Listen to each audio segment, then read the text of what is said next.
Recording. Yes, sir. We have a quorum. Mr. St. Columbia, Mr. Franklin, and Ms. Crockett. Okay, so this is Tuesday, September the 7th, 2021. I want to welcome everybody to the regularly scheduled city council meeting for this month and first of this month. And especially want to welcome the Helena-West Home World, the KJIW, and any other media or guests that we have. Ms. Ramsey, call the roll. Forward. Etherly. Franklin. Present. Crockett. Present. St. Columbia.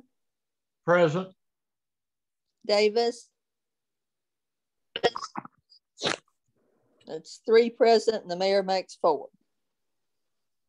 So with quorum's present, and I know Ms. Davis has back school issues and Ms. Ford some other issues. I think we might be able to expect Mr. Etherly shortly. So we'll go ahead and get started. So the first item on the agenda would be the minutes of August 17th, a copy of which is in your packet. So make sure you have a chance to look that over.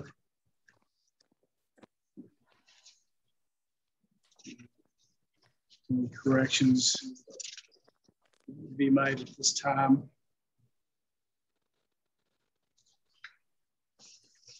So is there a motion to adopt the minutes of August 17th? Mr. Mayor, Joe St. Columbia, I so move we adopt the minutes of August 17th. St. Columbia moves adoption of the minutes of August 17th. Is there a second?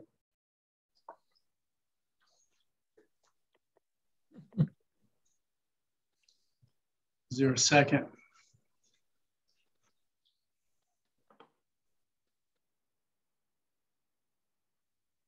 Any questions about the minutes? I wasn't in the meeting, and I don't think we're gonna have enough people to pass it because I wasn't in the meeting. Good point. Thank you, Ms. Crockett. So we'll wait and see if Mr. Etherly gets on later. Ms. Sandy, remind me if I forget, and we'll come back to this if he does. Yes, sir. So we'll pass over that, and Mr. Turner is not present for the treasurer's report. We're going to present that at the second meeting for September. So we're going to move on to action items. Ms. Davis had asked for the abandoned and vacant properties list to be on the agenda. But again, we want to wait till she's present before we discuss that any further. So we'll pass that on to the American Rescue Act resolution. So I'll direct you to your packet. I think that resolution was passed out earlier, right? Maybe in an earlier meeting. Yes, sir. The resolution stated that the American Rescue Act money would be appropriated 90% for water, sewer, and stormwater drainage, and 10% for broadband. Of course, that can be amended at any time, but that gives us the appropriation authority in case there are smaller projects. Most of the projects aren't small, so they have to come up before the council anyway, but it does send a message to the arts. The biggest reason, actually, I think this is important is we're trying to take the money that we are getting from the Rescue Act and leverage that into more money for our water and sewer and stormwater issues, which really are going to require a substantially more larger sum of money to really complete. And so that just sends a message to them that we're serious about those issues. So anyway, without belaboring that, any questions about the American Rescue Act resolution? What's that number, please? The resolution number? Number 12. 12. Mr. Mayor, I move that we put on final reading the resolution number 12, resolution regarding the appropriation of funds for the Rescue Act. I make that motion. So it's a resolution, so you want to just make a motion for adoption? Just to adopt resolution number 12. Adopt resolution 12. Mr. St. Columbia moves adoption of resolution number 12 regarding the American Rescue Act resolution. Is there a second?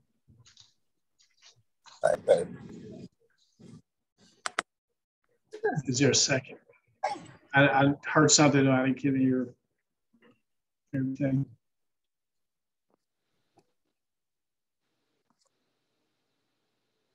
One more time. So there's a motion on the table to adopt the resolution for the American Rescue Act appropriations. Is there a second? Second. Ms. Crockett seconds the motion.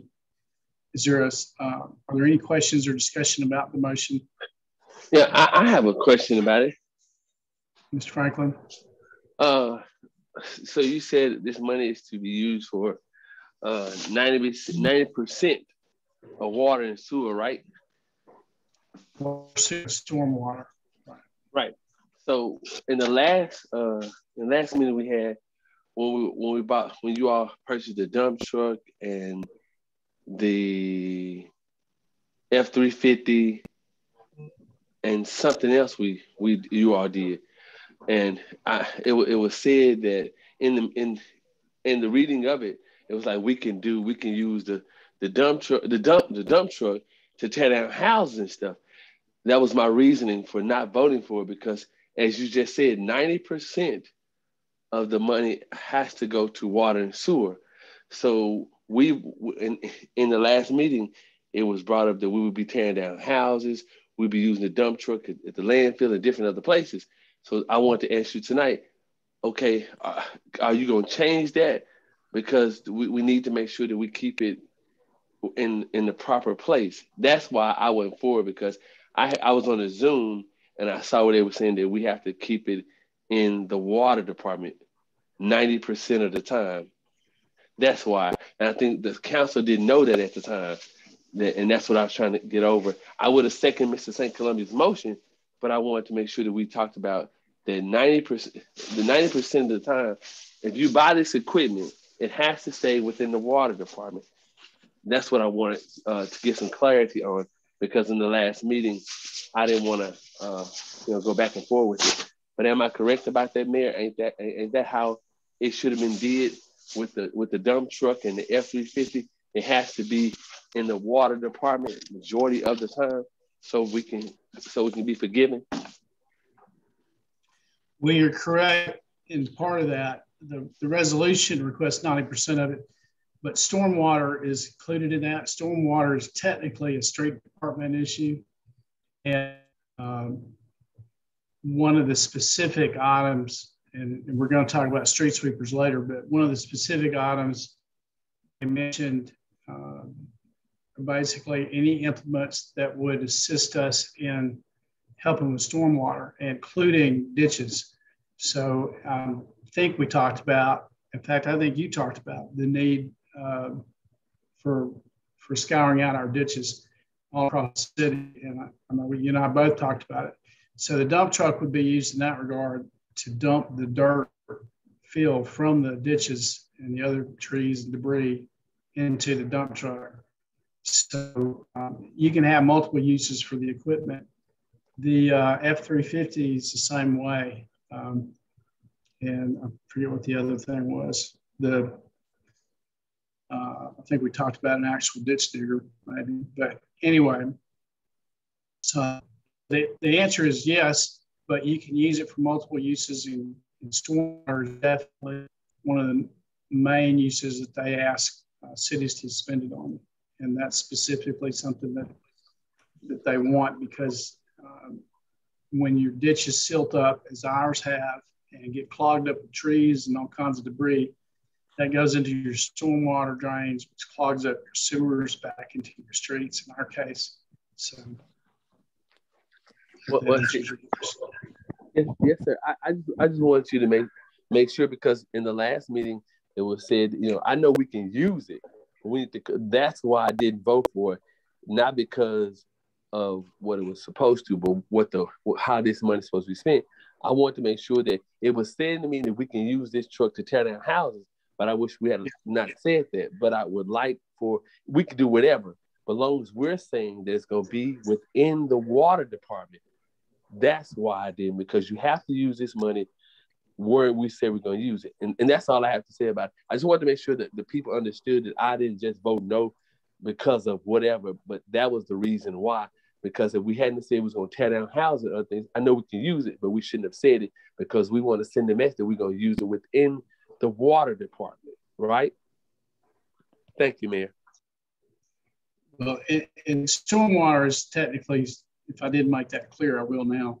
Stormwater is technically a street department issue or a street issue, but it heavily impacts water and sewer, and it's strictly, it's specified in the Rescue Act funds. Stormwater is a big part of it. Yeah, thanks for that clarification. Yeah, and Mr. Edley's on. Yeah, go ahead. I wasn't trying to interrupt you. I just want to say that the newspaper said that I was against it. I just wanted to make sure we got that clarified, that that's the reason why, because I was on the Zoom call when they said that it has to be Pacific that way. And that's why I wasn't for it. So I wish that Delaware would correct that issue, because I wanted the other council members to know that we had to do it that way. I wasn't against what you're trying to do. I just want to make sure we do it the right way so we won't be in trouble with the auditors. That's why. Thank you, Mayor. Thank you, Mr. Franklin. And I was just going to point out, Mr. Edley's joined us, and Mr. Edley, we're talking about, there's a motion and a second on the floor to approve resolution number 12 on the American Rescue Act appropriation, 90% for water, sewer, and stormwater drainage, and 10% for broadband. Of course, as you know, appropriation can be changed or amended at any time. The real reason for that is to send a message to some of the federal and state agencies that I hope we can use to leverage this money from the Rescue Act into more money, because it's really going to cost a lot more money than this to get our water and sewer, as well as our stormwater system where it should be. So other questions or comments about the motion?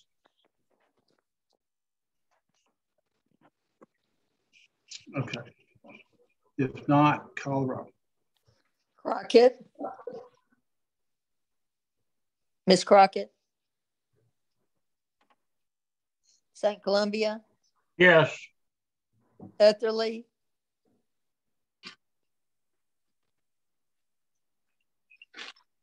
Franklin. Yes. Mr. Etherly.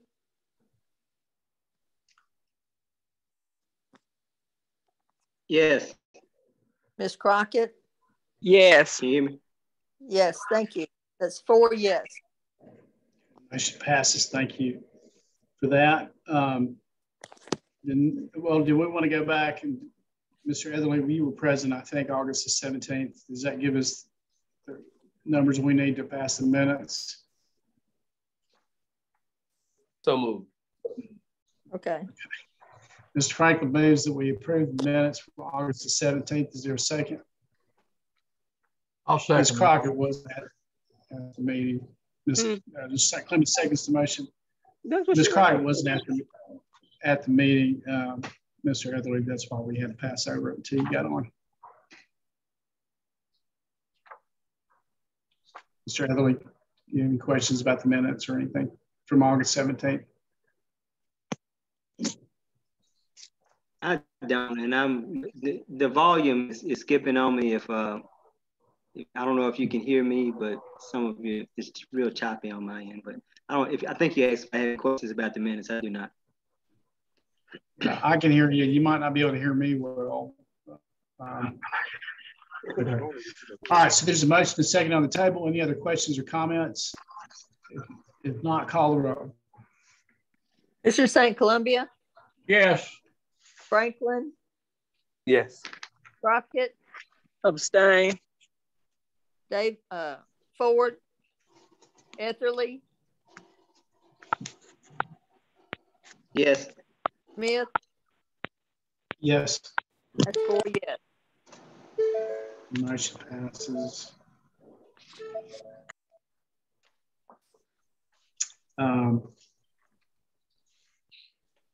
Okay. So the next item on the agenda is the street sweeper item. I was looking for the handout. I'm sorry.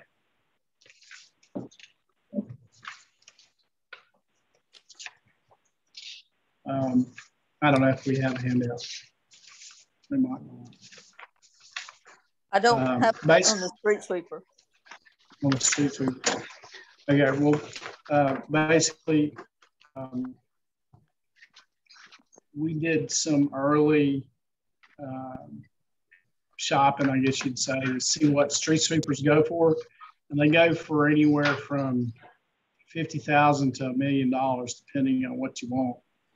$1 million being the 100% electric, all of that. And as much as I like that idea, that price point is way above our means to pay it, but also probably the cost benefit of it. But anyway, regular street sweepers, what I could come up with were about 50 grand a piece, the kind that most of y'all remember when we were growing up.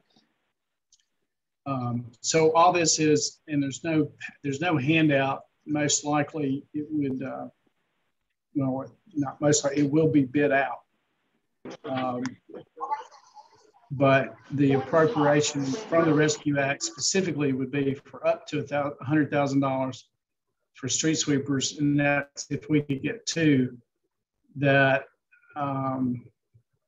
it would be preferable because we have a lot of streets in our cities. It might wear one out if we just have one.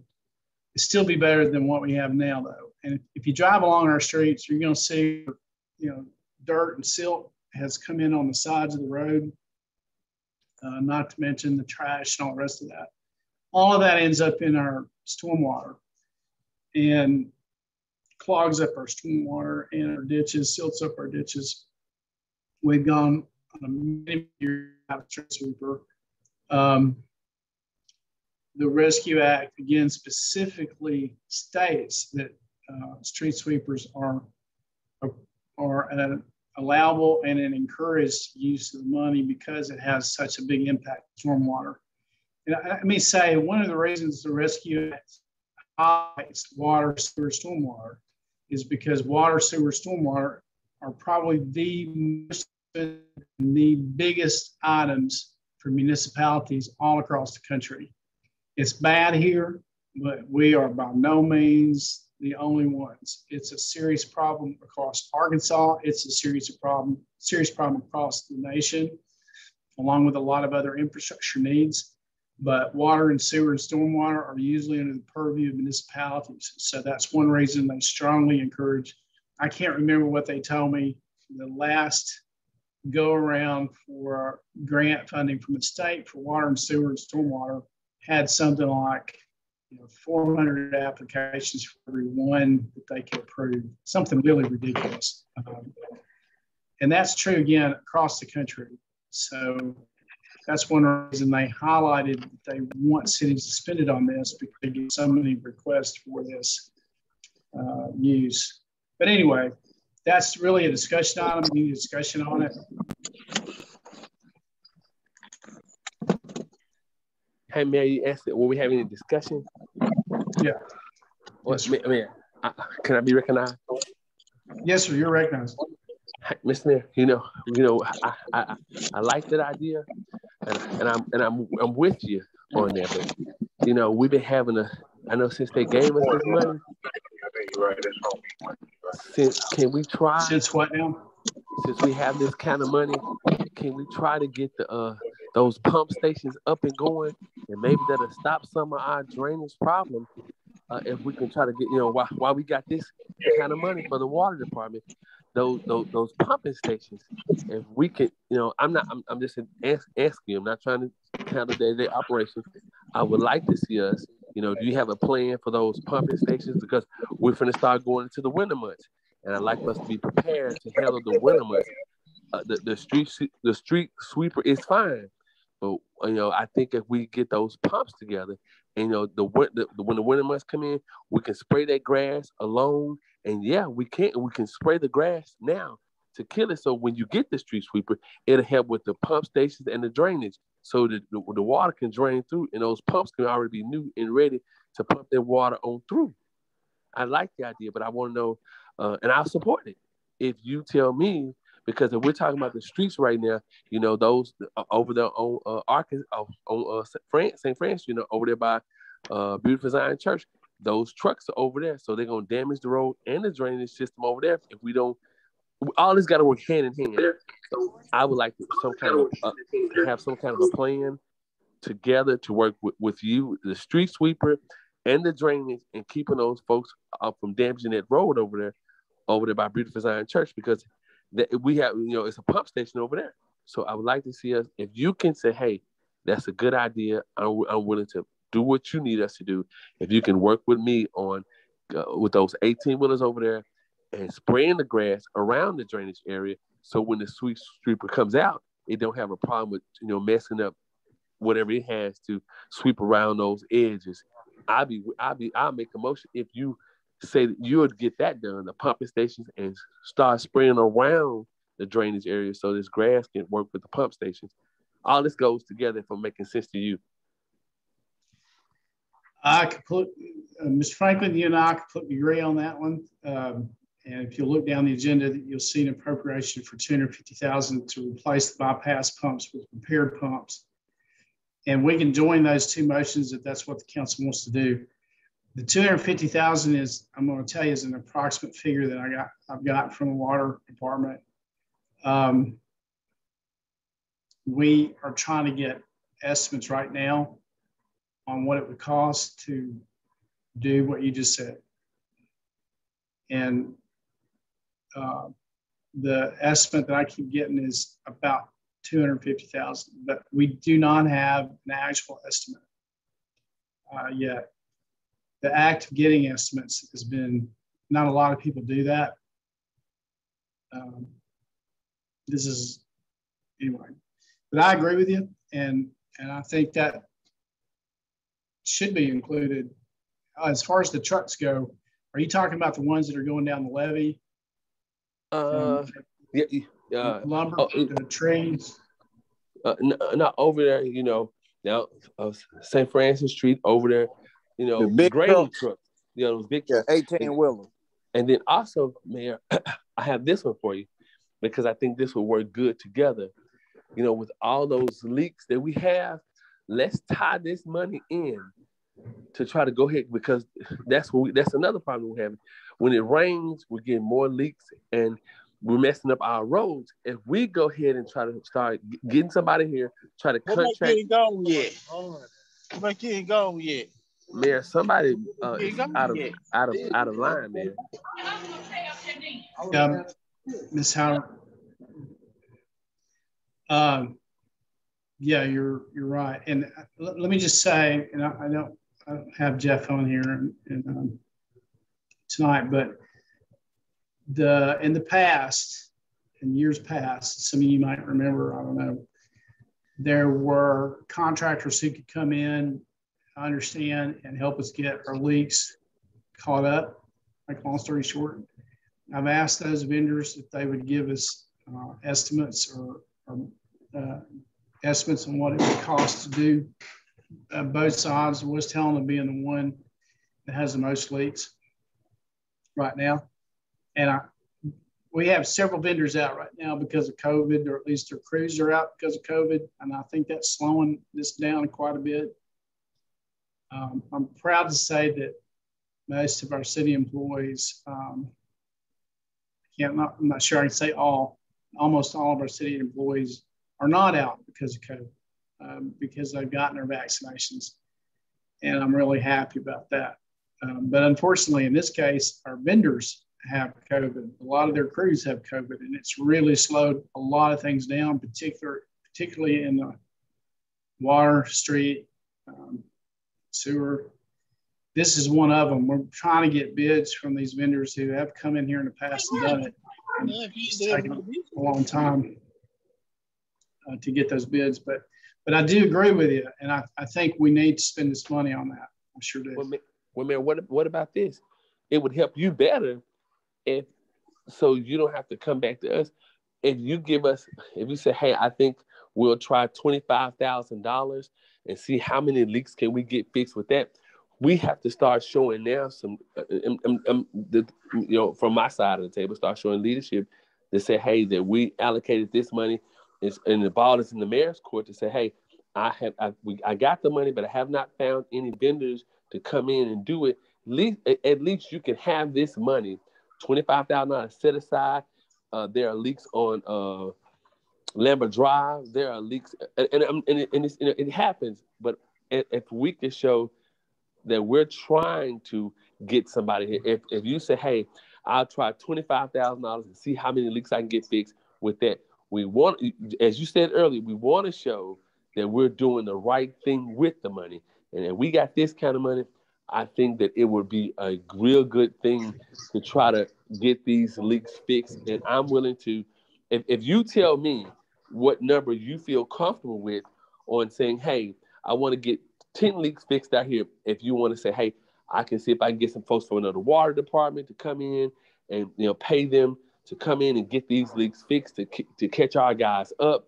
Whatever it is that you're wanting to do. I know at one time we had talked about some of the guys who used to work here that are familiar with Helena-West Helena and knew how to fix the leaks, give them a certain amount of money, an hour, to come in on the weekends. And, Mr. Patterson, whoever that you recommend, Mr. Jones, whoever you recommend to oversee these guys and say, hey, these leaks are fixed, and, let them come in or whatever. If we could sit down, if you say, hey, $25,000 to get 10 leaks fixed out in West Helena, $25,000 to get 20 leaks fixed in Helena, I want to try to make sure that we're doing what we should do. And I think we should put everything in the paper that's showing that, hey, we are trying to do what we need to do to make Helena move forward. So you tell me what number you need. We can package this up. We can package this up any way you want. Sir, I mean, you can package it up. Yeah. I'm sorry. Go ahead. No, I was going to say, I think for starters, if you want to, and I mean, I'm open to other council members' opinion about this, but if you want to add the $100,000 on the street sweeper with the $250 on the bypass pumps and repair pumps, which is not the next item, but the next item after that.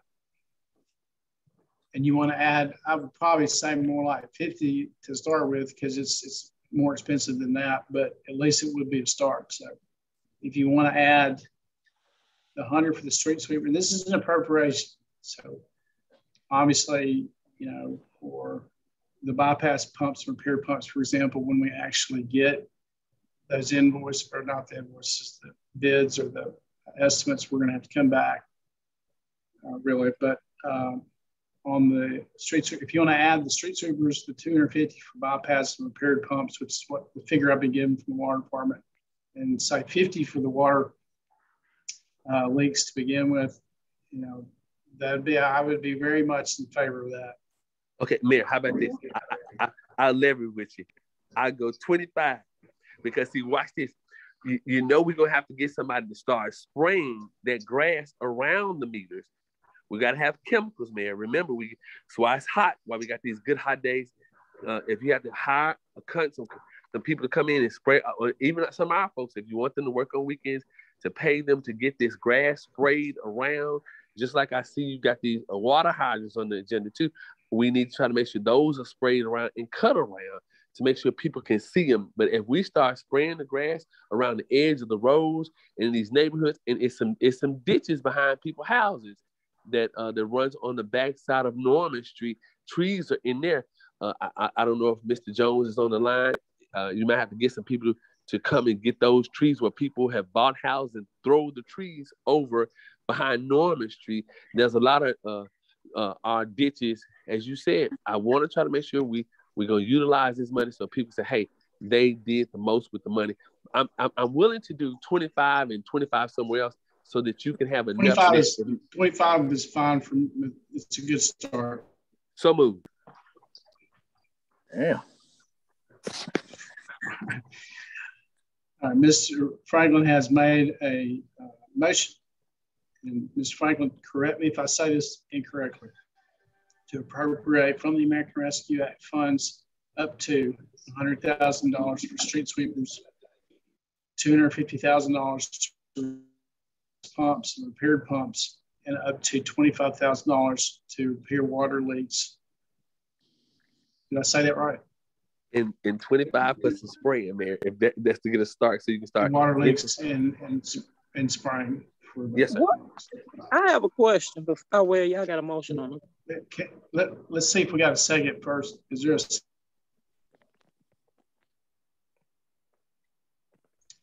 anybody want to second that motion? It's 100,000 up to 100,000 street sweepers, 250 up to replace bypass pumps and with repaired pumps, and up to 25,000 for water leaks in spring. Mr. Mayor, Joe St. Columbia, I'll second the motion. Mr. St. Columbia seconds the motion. So we have a motion and a second on the table. Ms. Crockett? Yes, I really, and this is just my opinion, at this present time, we're about to spend $100,000 on street sweepers, and we need to put that $100,000 toward these leaks. We got leaks everywhere. You can't drive a half a mile without a leak. I just don't see the purpose of a street sweeper right now. And that's just my opinion. Well, the water leaks are unquestionably a major issue, and they're largely, been addressed in-house by our crews.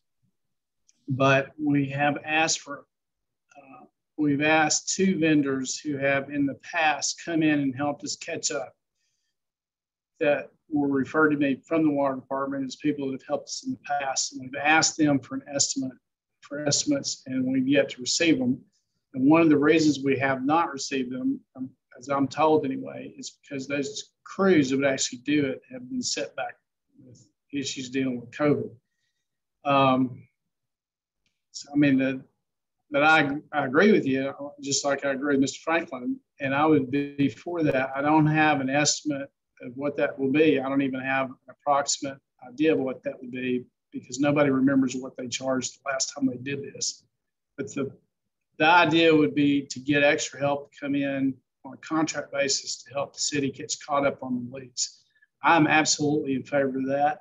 I just don't have a number, a dollar figure, because they haven't been able to give it to me. We asked for that at least 3 weeks ago, maybe 6 weeks ago, really.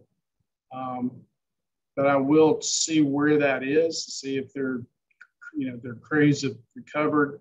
I'd say as of a week ago, they had not. I'm as anxious. I get calls. I'm sure you do too. I get calls every day about it, and I don't blame them for calling about it. So I agree with you. We're not really disagreeing with each other. I just don't have a dollar figure for that on the contract side now. Like I said, our crews are working hard. They are knocking out a lot of leaks. Most people only see the leak in their street, neighborhood, their commute. Unfortunately, especially in West Helena, we have them all over, almost every neighborhood. I've got two in mine and a sewage issue in my neighborhood. So, but they're everywhere, and I agree with you. I don't know if that's what you want to hear, but I agree with you. But I do think this is a step forward as far as street sweepers go. The idea there is to try and prevent stormwater backup in our sewage drains, which backs sewage up into our streets. And that's been a problem for years. And one of the reasons is because of the way the system was originally designed many years ago, which I'm told anyway, they couldn't do today if they did it today. A lot of old river towns have the same problem I've found. That goes into our treatment ponds, which we're treating stormwater, which doesn't make any sense. It taxes our treatment ponds, which costs money. So the less stormwater we can get into our storm drains, our sewer drains, the less sewage backs up into our neighborhoods and our streets, the less stormwater we get in our sewage ponds, treatment ponds. And so that's one reason they prioritized it. And street sweepers was something that they prioritized specifically in writing as something that cities should buy with this. And when I looked, and don't hold me to it because it could turn out to be different, but just looking quickly at municipal sources, it looked like about $100,000 was approximately what would get two of them. But you could get one for up to $1 million if you wanted to go nuts with it. They're all over the place, but a reasonable price, it looked like to me, was 100, but that could change after we actually bid it out. Anyway, I don't know if that answers your question. Other questions or comments about the motion? And Mayor, if I may, I was just trying to give us a start. So if you did open it up to other former people who work for the water department to come in and see if they can get some of these leaks caught up. We don't handle data. I don't handle data operation. I'm just trying to give you a start and help to fix the problem. So that's what I was trying to do. I agree, Ms. Crockett, that we do, but that's why I started with 25, so you can try to see how many leaks can you get fixed, and what will be a number. So I don't know, but I was just trying. We can start with 25. That might be a carrot to get, former water employees, if they can do it. Believe me, I can't sign them up fast enough as long as y'all have appropriated it and approved it.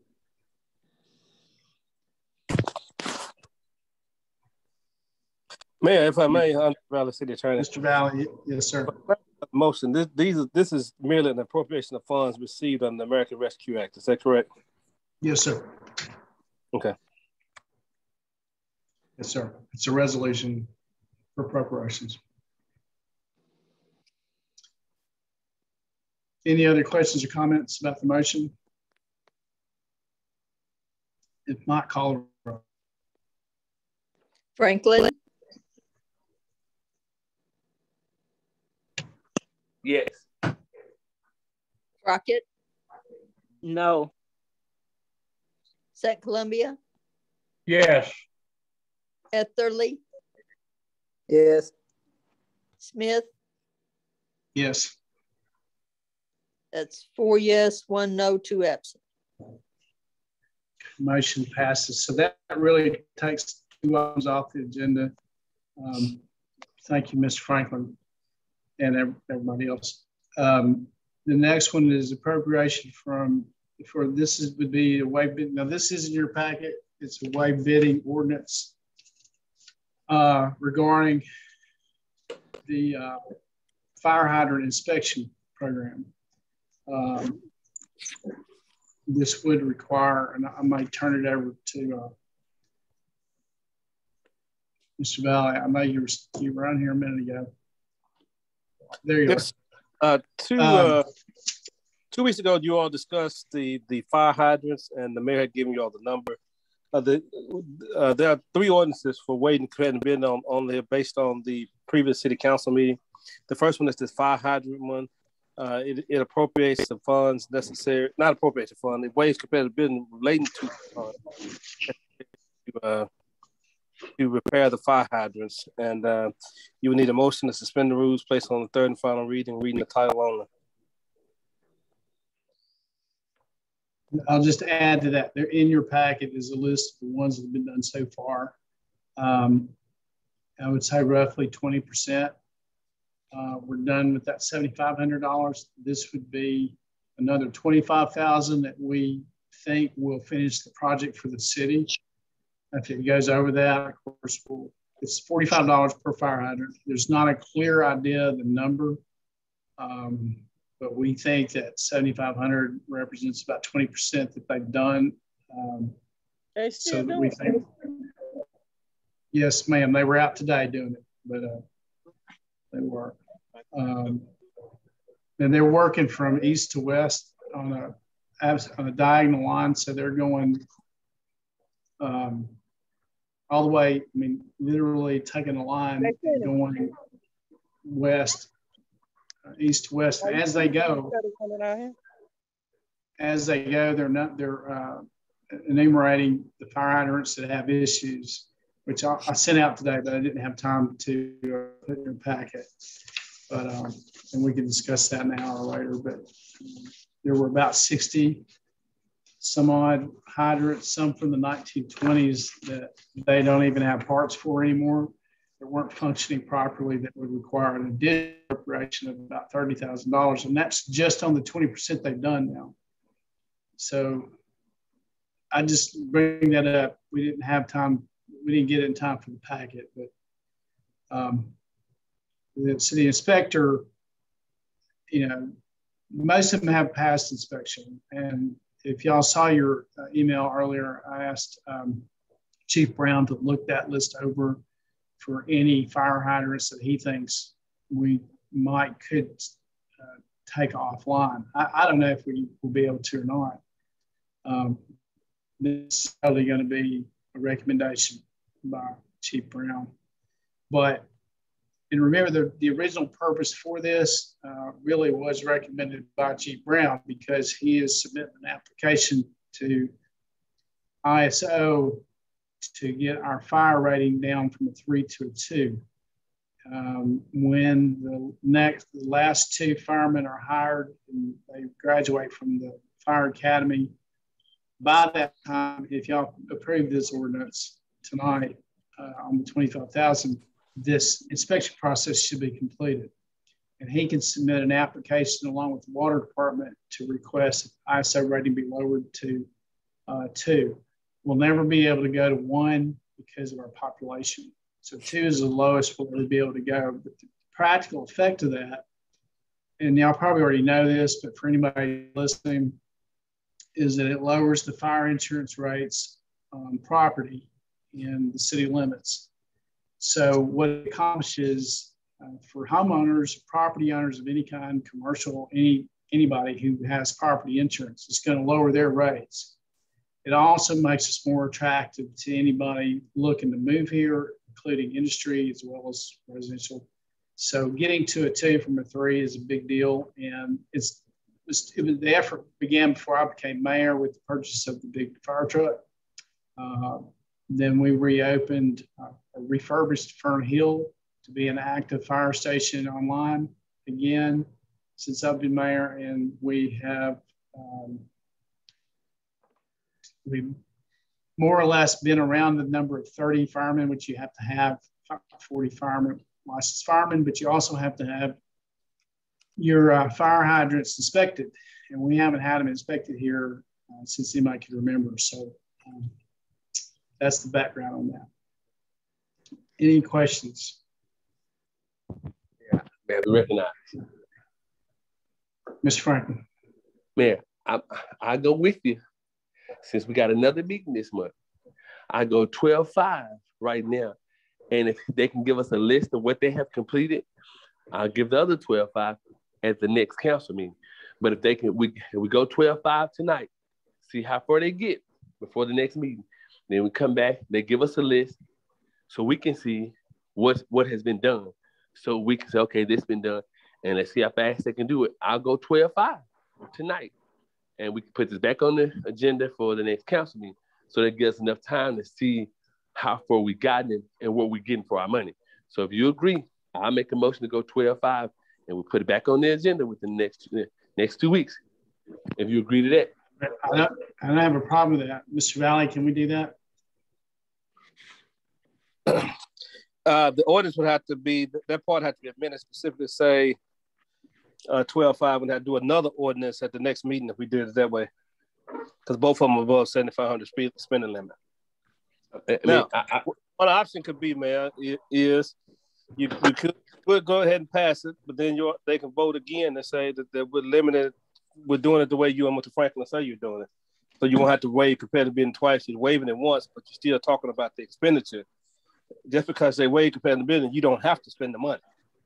So they could approve the waiving of the bidding, and then after that, Mr. Frank can make a motion that only the $12,500 be appropriated, so that even though the waiving of the bid was approved, I could not spend over $12,500 until we had the next meeting. Is that right? Correct. That's exactly what I was saying. That's fine. Mr. Franklin, how does that sound? So, Mr. Franklin, suspend the rules placed on third and final reading the title owner. Yes, sir. What is that ordinance number? 25.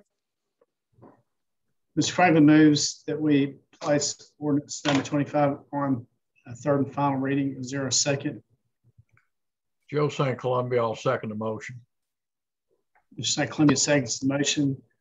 Are there any questions or further discussion about the motion? If not, call the roll. Etherly, Yes. Franklin, I'm sorry, yes. Crockett,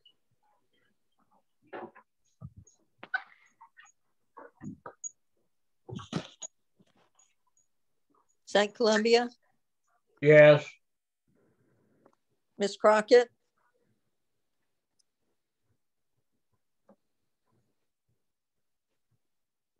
Smith, Yes. Smith can't waive compared to bidding. I mean, Smith can't suspend the rules. We need and we need Miss Crockett then. right, because his vote to suspend the rules would make it number 7, which wouldn't be 2/3. It takes 2/3. Oh, okay. Miss Crockett. It has to be city council. Yes. Oh, I didn't hear. Thank you. Okay, we have 4, yes. Okay. Motion to suspend the rules to put ordinance number 25, 2021 on third and final reading passed. Mr. Frank, does he have to read the ordinance, Mr. Valley? No, you got Mac House. Well, I don't want to hear nothing. Ms. Ramsey, would you read the title right quick? I'm trying to pull it up in my email. I'll read it. Ordinance number 25, 2021. An ordinance waiving competitive bidding in accordance with Arkansas Code annotated section 4258303, authorizing the mayor to enter into a contract to purchase certain property for the city of Helena-West, Helena, and for other related purposes. Is there a second? Stop. Is there a second? I'll second. Who seconded it? I'll second. Okay. Okay, Mr. St. Columbia seconds the motion. Ordinance number 25, 2021. Other questions or comments? If not, call the roll. Crockett,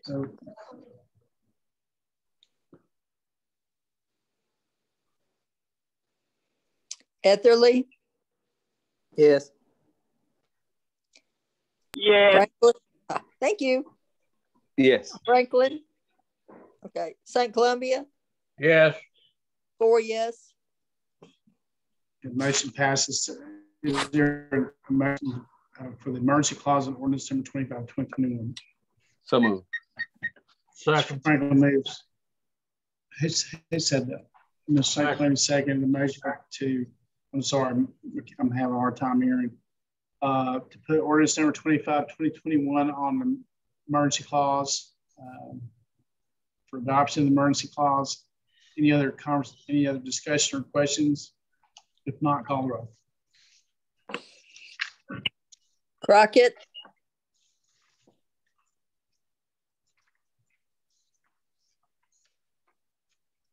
Franklin, Yes. Etherly, Yes. St. Columbia, Yes. Miss Crockett. Yes. Thank you. 4 yes. Motion passes for the emergency clause on ordinance number 25. Mr. Franklin, you want to be recognized for the appropriation resolution? What? Well, yes, sir. We're gonna do this. The 12-5, right? Right. Yes, sir. I moved. We do the 12-5 for the appropriation, but I think there's gonna. He said the whole 25, but you can't go over that, right? Is that right, Mr. Valley? I want to put in the correct term. Well, you can 12.5 now. You waived competitive bidding as it relates to the whole 25 is what you just did. So well, and so you can appropriation now for the 12.5, and then the next meeting you can do the 12.5. But what you've done is just waived bidding. Yes, sir. I want to do well. I move we do the 12.5 for the project.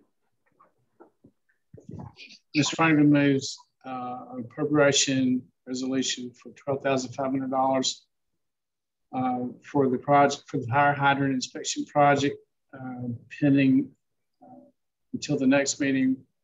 The additional $1,500 can be considered. Is there a second? I'll second the motion. Did I say that right, Mr. Valley? You did. Yes, you did. All right, Mr. Franklin seconds the motion. Any discussion or questions about the motion? Yes, Mayor, I have one. Remember, Mayor, now you got to hold your part now. You got to remember to send us a list out to show us what has been done so we can evaluate, so we can know what to tell our constituents how this is working out, so they'll know what's going on. If you send us out a list when they get before the next meeting, so we can go out and look and make sure we so we can tell people what's going on, so they'll know. If you hold it to your part for me, that's all I need you to do. Well, the list of what they've done so far should be in your packet. And one of the coolest things about this project, at least for me, is that they're also doing a GIS location of every fire hydrant. So I'll try to have that for you also, because it's a good visual. It shows you kind of geographically how they're progressing across the city. So we'll try to get you both by the next meeting. Any other questions or comments about the motion? If not, I'll call the roll. St. Columbia? Yes. Crockett? Yes. Etherly? Yes. Franklin? Yes. 4 yes. Motion passes. Thank you, Mr. Franklin. So we'll move forward accordingly. Okay, the next item. Let me get caught up. The next item on the agenda is actually an appropriation from the American Rescue Act for the broadband, that 10%.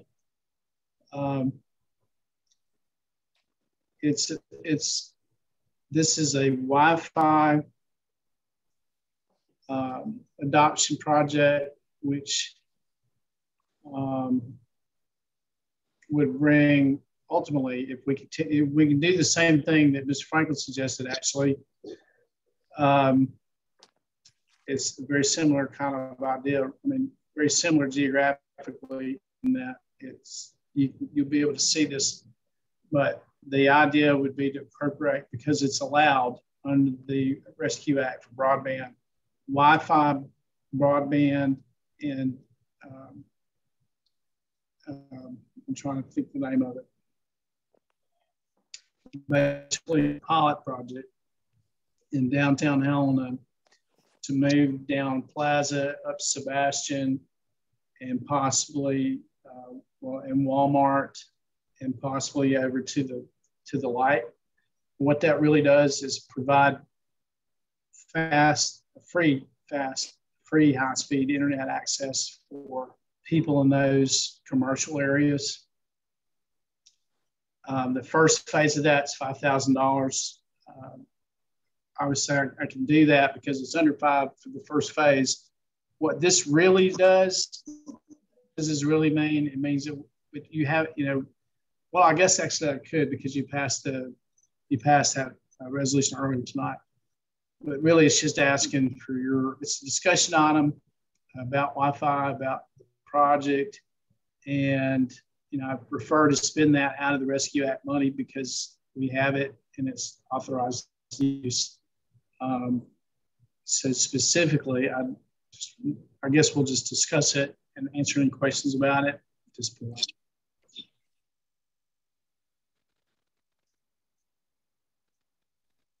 But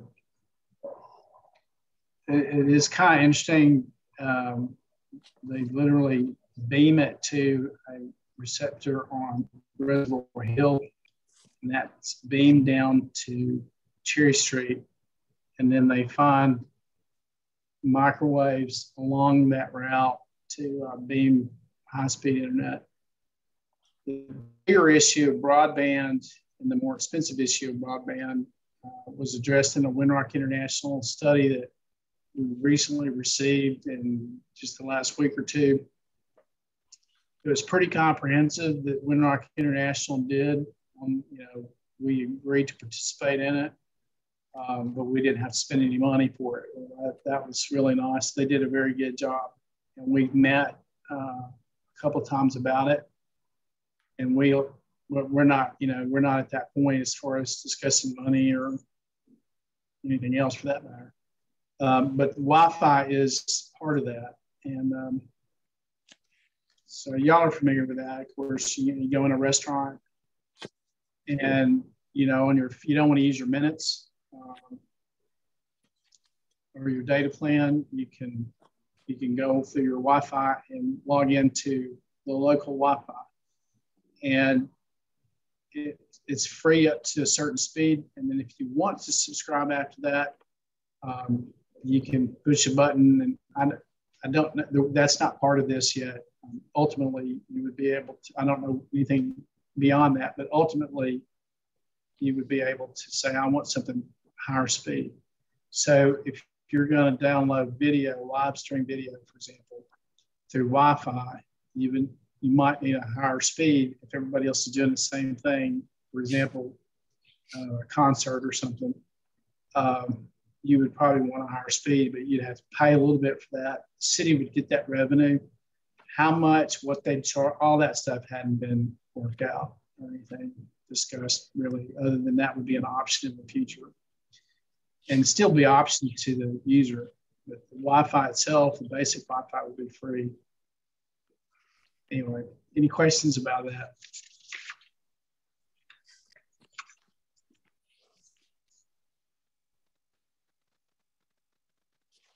Okay. I'm going to move on and just, if y'all have any questions, we can bring that up later to discussion. Okay. I think that gets the first page down. We have a lot to do. I'm trying to move as quickly as I can. Invoices for the two emergencies on Oakland Avenue. There are handouts here.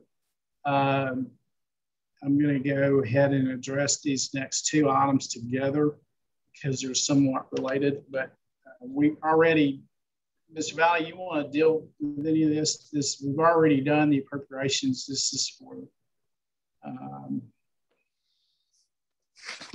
the actual invoices that we got from those two projects. I don't. Yeah, Ms. Ramsey. Mayor, I don't know if I put those in the council packet or not. It's not in my packet here, so I'm not real sure. But you have them, I guess. Have a copy of them, I hope. But those are the details. No, I don't think I do either, actually.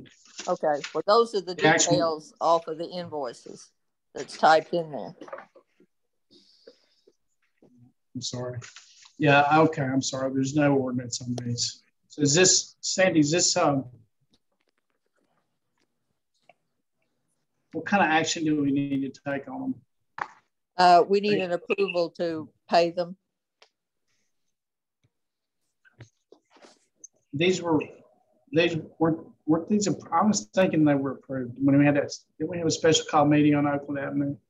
No, sir, we didn't get a quorum. Now, those are the ones that the water department is going to pay the city back, the general fund back in this next go round. But yeah, those, we didn't have a quorum for that, Mayor.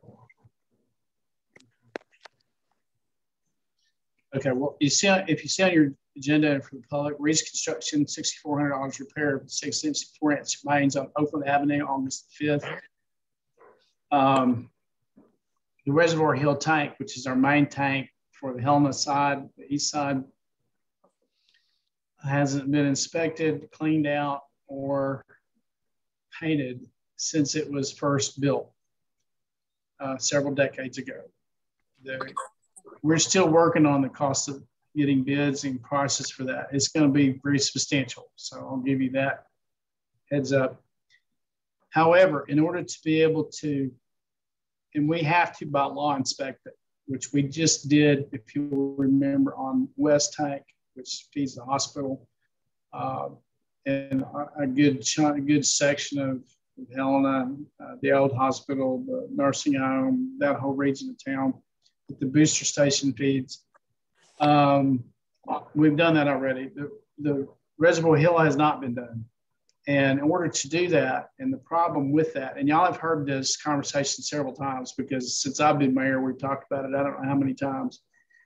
But the problem as a practical matter is that you have to draw down the water from Reservoir Hill tank and still be able to keep both water and water pressure to all the Helena customers while you're inspecting, cleaning out the interior of the tank and also painting it later. In order to do that, several things have had to be repaired in order to maintain that water distribution and that water pressure from the other tanks in the system, which are basically going to have to act as Reservoir Hill while Reservoir Hill is empty, if that makes any sense. The one we call it swamp was already done. It's ready to go now. And then the other one, that came before the council. The other one is the $6,400 repair on the mains on Oakland. The second item is the sewer leak on Oakland Avenue. Y'all recall, I can swear we met about this, but we had a big pothole. Ms. Ramsey, I know we did because we approved it. Okay, all right. Yeah. No problem. I know we met on the leak. I know we met on the pothole sewer thing on Oakland. I just don't remember much more about it than that. Okay. And I know we approved it. I just don't remember. But that's what the second item is. It's about the pothole on Oakland. It was a sewer leak that was undermining the cost of the pothole, and the amounts you see here, $11,875 for the contractor, $2,008 for the traffic control to keep people in that curve there, which was required by state law, $1,200 materials for a total of $15,083, and then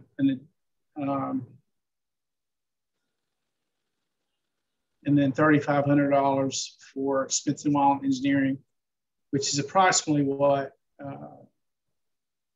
Mr. Wallen said it would cost. So, but I do think that we approved that. I thought we did. Anybody else remember?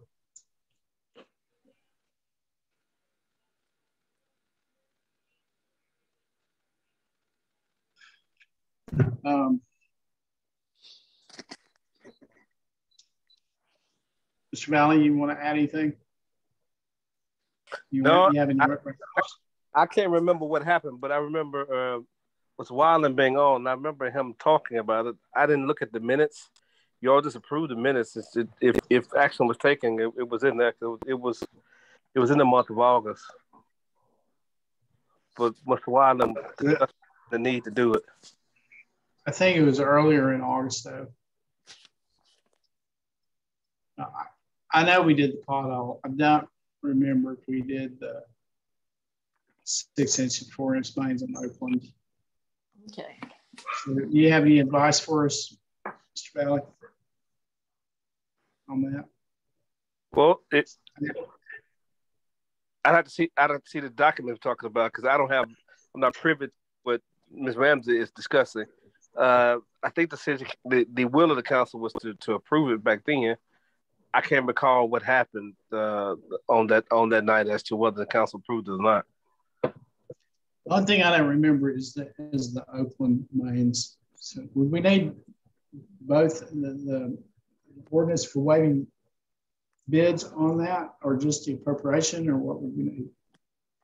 We would still need an ordinance waive bids. That wasn't included in the group that I was given. Ms. Ramsey gave me 3 that was on tonight's agenda that we prepared for the council packet. I'll move this one to the 7th I can move it to the 17th, Mayor. Well, and meanwhile, let's look at those minutes for that meeting, because I know we approved the pothole fixes. I just don't remember specifically what. And I know that it turned out to be a price point what we thought it would be, I believe. Actually, I think it was a little cheaper. So I think we said 20,000. Now, as for the bids and all that, I'm going to defer to Mr. Valley on that. But anyway, okay, we'll move on to the mini excavator for ditch digging appropriate attachments. This will be a lease purchase from J.A. Riggs Caterpillar. Okay, so this is in your packet. It's an ordinance. And 26. I'm sorry? Be number 26. 26. So what this is the other part of the 3-axle dump truck, and we did actually appropriate, I think, up to 50,000 last time. But as I said at the meeting, I'd have to come back to y'all anyway, because I knew that this would be, you know, over my spending limit. So that's what this is. I'm trying to go back to the meeting. I'm sorry. I know it's in there.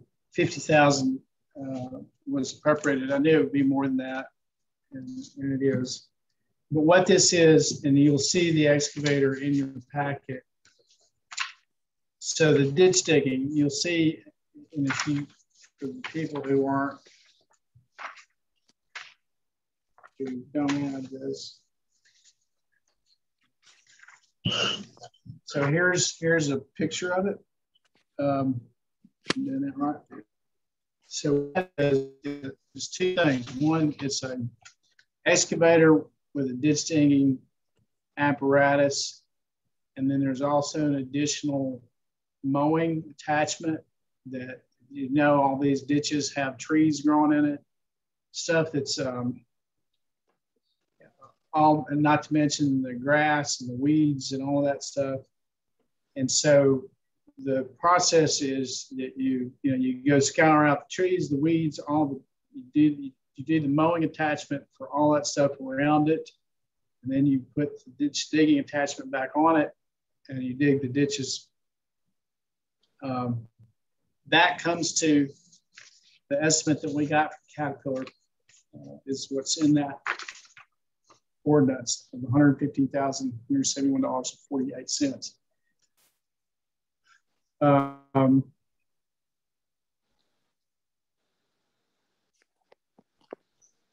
Any questions about that? Man, I got a question. Yes, About it.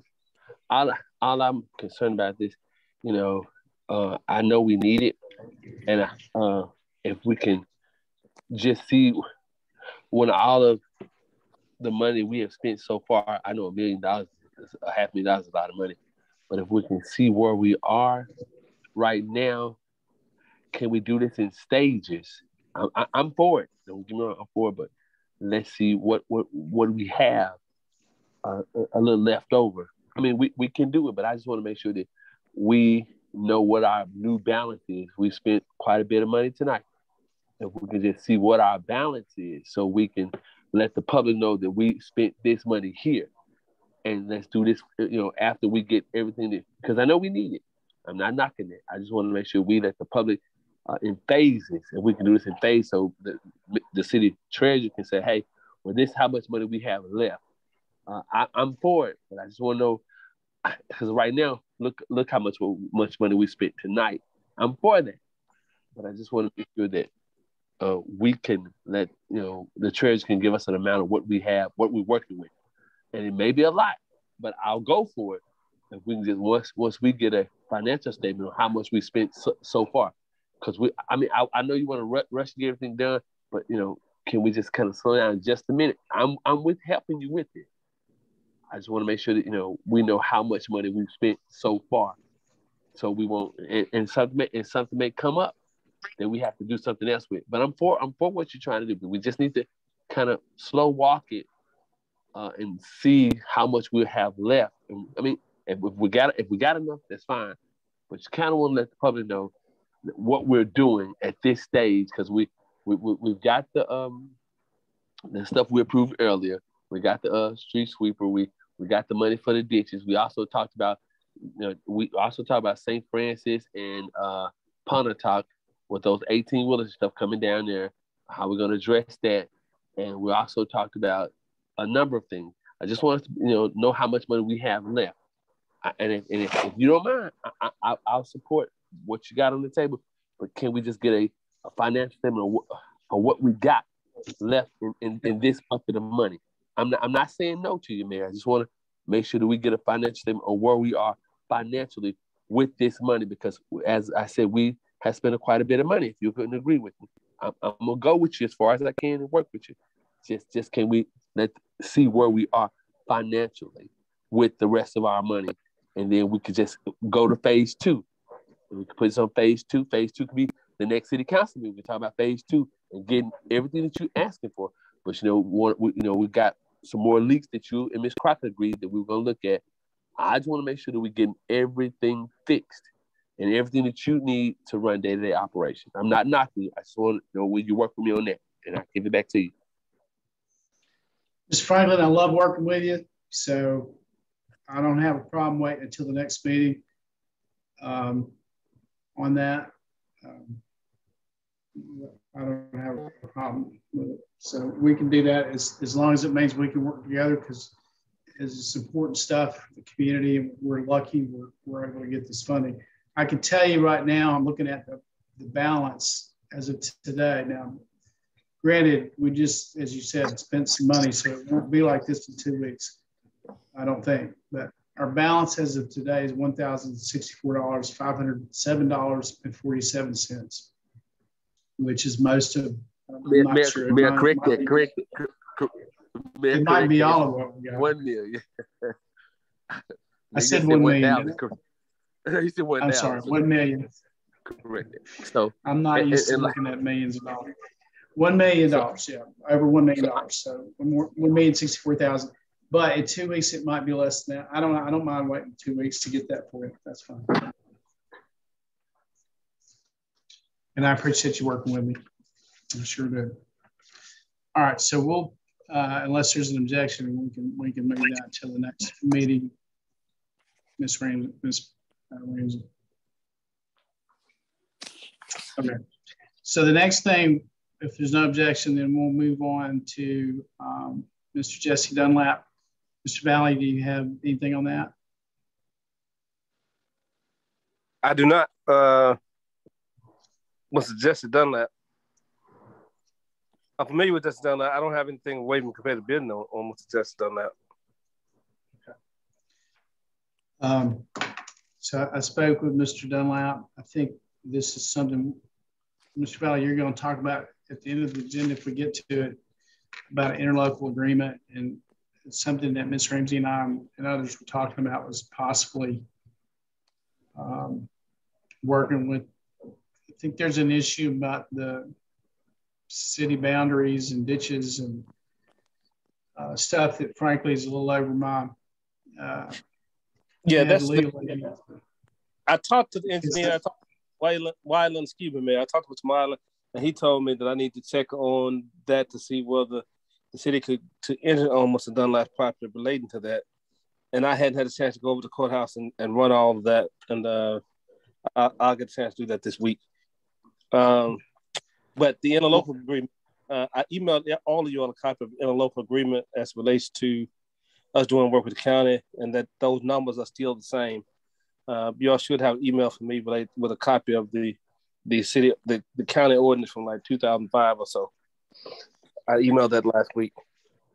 And hopefully we'll get to that, but we were just thinking that might be a good example, depending on what you find out. And I said the same thing to Mr. Dunlap when we talked this week. So let us know maybe for the next meeting where we are on that. Yes, sir. All right. So the next item would be the violet circle paving. We do have bids on that. I did bid that out also. And I think I sent something out did I send something out today about that? Hold on. Yes, sir. We sent a text message out this afternoon. Okay, so we have the bids in your packet, right? Yes, sir. And then we still are waiting on the R bid. It has 8 days left. So it was at the August 16th or 15th, whatever day that was. I believe it was maybe the night before. I don't remember. But we, at the council's request, we put that out for bid on a 30-day bid and asked for both asphalt and concrete paving bids. It went out to 123 vendors. 6 vendors have expressed an interest but have not bid on it. They have 8 more days to bid. And then we have the 2 bids that are in your packet. I'm going to take that off, open it up for any discussion.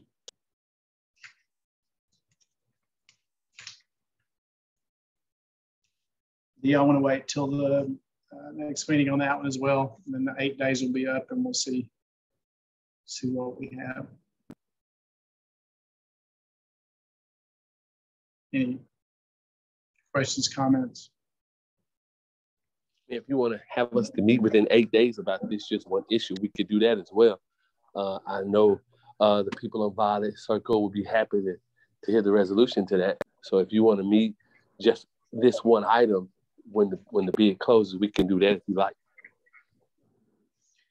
Okay, so why don't I do this? We'll when the bid closes in 8 days, we'll see what we have there, and we'll send out whatever's there in an email.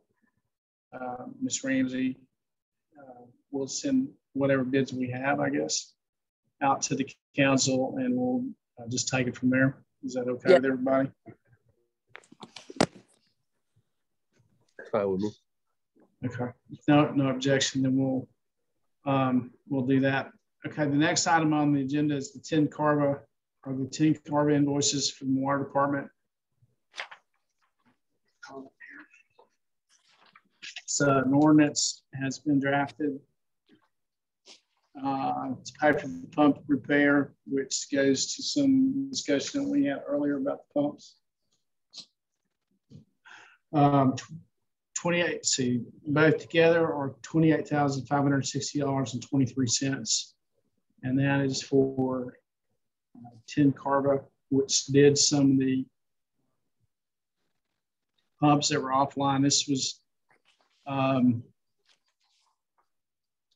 what we had happen was a lift station for our sewage. Basically, we had 2 lift stations that are on an automatic pump system were disabled, they failed. And so we had to manually work those systems until we could get bypass pumps in and then try to get the pump itself repaired. Lift station 1 has been repaired. Lift station 3, we're waiting on parts. But otherwise, and there are 2 different vendors involved in that. 10 CARVA is one of them. So, Ms. Ramsey, you want to add anything to that? No, sir. Be ordinance number 27. So Mayor, this is so. If you go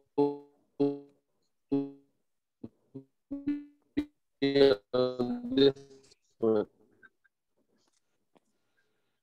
I'm so moved. I heard you move, but I didn't.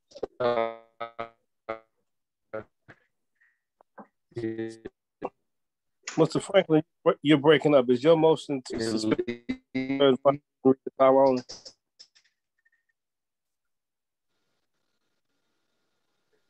Put it on the city's Facebook. Pumps have been replaced, so that can you hear me? We really can't hear you very well, but we heard parts of it. I think what you said was you make a motion. What was the ordinance number, Ms. Ramsey? 27. Mayor, can you hear me Ordinance number 27 on third final reading. Is that your motion? Mayor, can you hear me better now? A little bit. Okay. Yeah, I was saying, yeah, I'll move if we can only, if you could let the public know what we're doing. Can you put it on the city's page and post in the paper what we're getting done so the public can know that we're trying to get these pump stations up and going? If you do that, I'll so move. I'll second the motion, Mr. Mayor. Okay. And yes, we will. It's ordinance 27. Yes. Yeah, I was just thinking how we put it up on the page, but what we'll do is we'll put all this on our website, and we try to do some kind of a public notice about it. Ordinance number 27, 2021, motion by Mr. Franklin, seconded by Mr. St. Columbia to put on third and final reading. Any questions or comments? If not, call the roll. St. Columbia. Yes. Franklin. Yes. Etherly. Yes. Crockett. Ms. Crockett has had to leave the meeting. Smith. Yes. For This can't be used in way. no. I can't Okay. suspend the rules. I Right. can't Okay. suspend the rules. Up to 7 technically, and that wouldn't be 2/3. Okay. But we don't have Miss Crockett, Miss Ford, or Miss Davis. So we only have 3 yes. So we'll just move this to the next agenda, Okay. or in 8 days if we end up doing that. Okay. Well, really, so the next thing was also an ordinance to waive bidding. Well, I'm trying to get past the ordinances. Yes, sir. Without the necessary 4 city council meetings, we won't be able to suspend the rules. What about the honorary name signage project? Is that? If they want to adopt it by suspending the rules, and we wouldn't do it. Of course, you can do it the old way. You can pass it once tonight, come back and do it another day. Of course, that requires reading the entire ordinance. 3 times. And 3 times on 3 separate days. If you still have. I suggest you just wait till the next council meeting. You don't have enough quorum here to. Okay, so we'll move all the ordinances to the next council meeting, regular council meeting, and unless we have a special call meeting and we can get it done in a timely manner. So that really gets us down to the roadside pickup discussion. And Mr. Jones is on here for that discussion. So the only thing I would preface that about is, in addition to Mr. Jones's memo, is to reiterate, we did do a press release. It should be in the paper. I hope something's going to be in the paper this week. One of the goals is to adequately educate the public what, about this, so that, there's some requirement publicly to, let people know what's going on as best we can, or at least to do, as best we can on it. I'll probably post something about the article when it comes out on social media. We'll see if the radio stations would like to cover that as well. That would be good. It wouldn't hurt if Mr. Jones wanted to go on the radio programs about it. But at any rate, what we're trying to do is educate people about a couple of things. One is, what does that mean that you have an environmental officer, 2 officers who have the ability to enforce state environmental regulations, and also what is included in roadside pickup, which is kind of where we left off before. So having said that, I think I'm going to turn it over to Mr. Jones. Do you want to take questions? I can try to field the questions. Mr. Valley was interested in this also. So I'll just kind of open it up for discussion, I think. Good evening. Yeah, I sent the package. Can you hear me? Yeah. Right. I we did can hear you. send the package to everybody, but what I'm trying to do now, the mayor said it all for me. You know, to educate the citizen what our next step going to be, and for the next month or so, we try. I mean, keep from giving in about a ticket. We're asking that the Andre come up with a pack, an idea, whatever we need to do to, and transform that over to the council. You know, whatever we need to do, we want to, like I say, I'm constantly breaking up. No, we can hear you. I think we can. I can.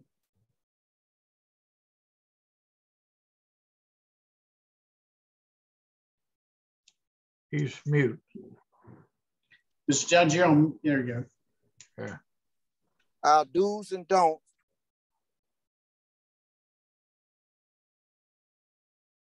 He's mute again. Mr. Judge, I think you're going on mute.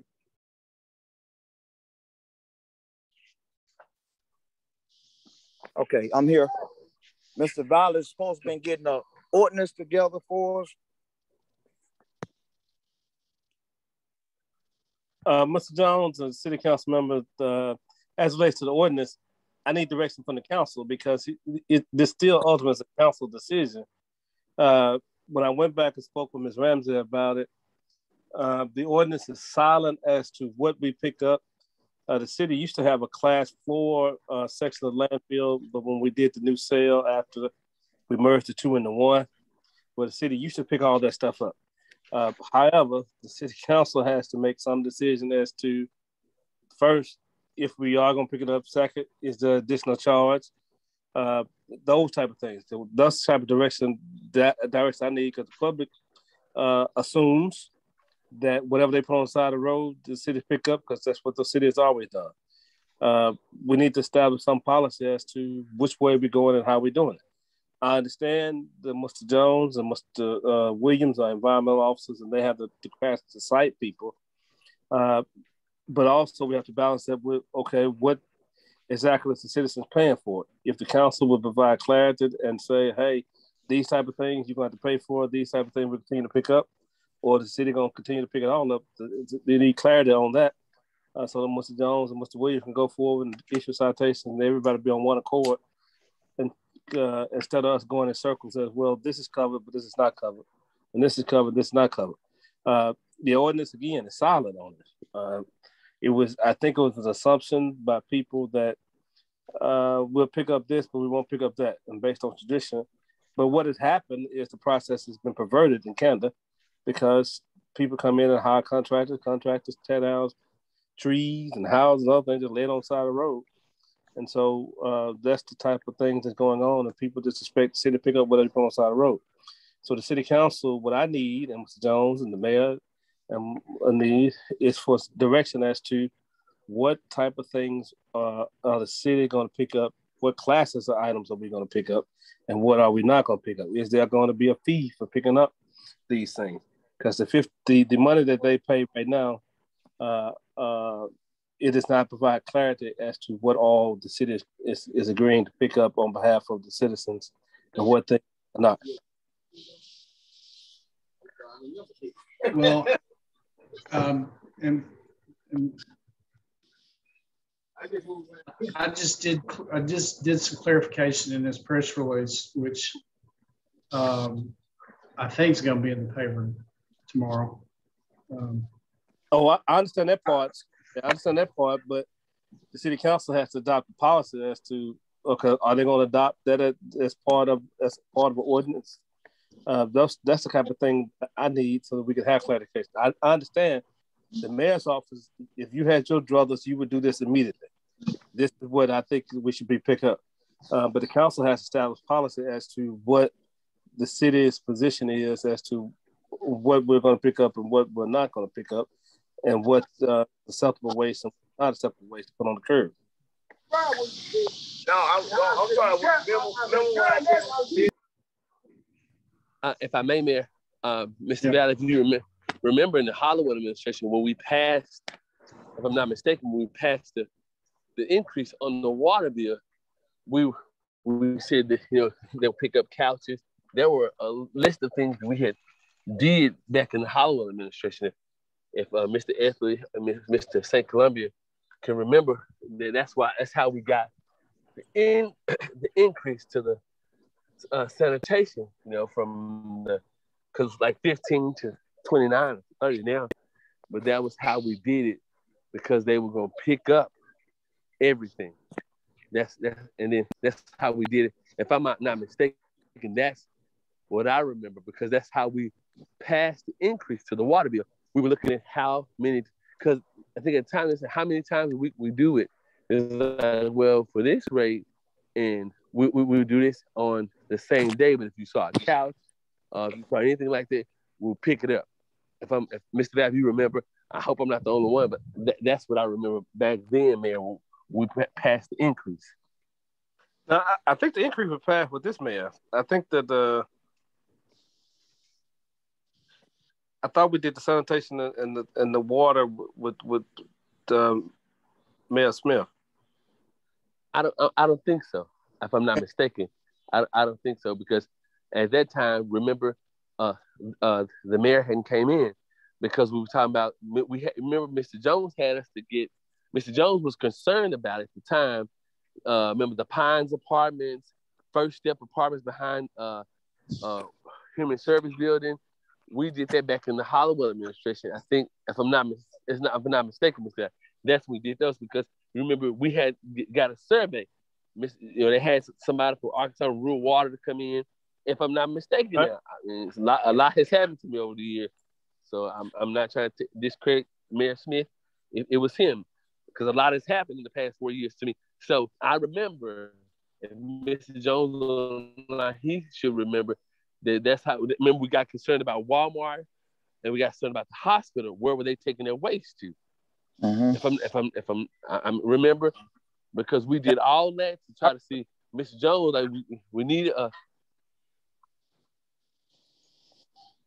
You there, Mr. Frank? I'm sorry. Yes, sir. Yeah. Yes, sir. Well, I'm looking at the state law point on this now, Mr. Franklin. And you mentioned some items that people sitting on side the road that we're trying to set a price for, like dressers, couches. It's all of it totally illegal.